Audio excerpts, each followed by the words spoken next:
trenchless sewer replacement.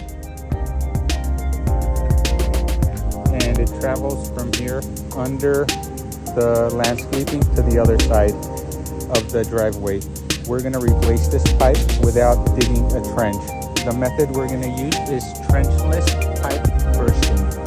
Here's our pipe getting pulled into place. It's 1 foot at a time. The pipe's going to get pulled underground from one hole to the other hole.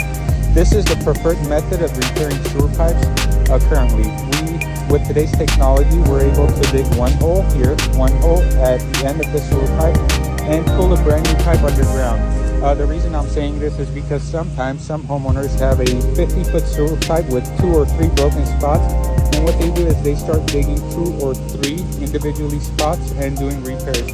9 times out of 10, doing individual repairs, as long as you're doing more than 2 or 3, will cost more money than putting a brand new pipe using the trenchless method.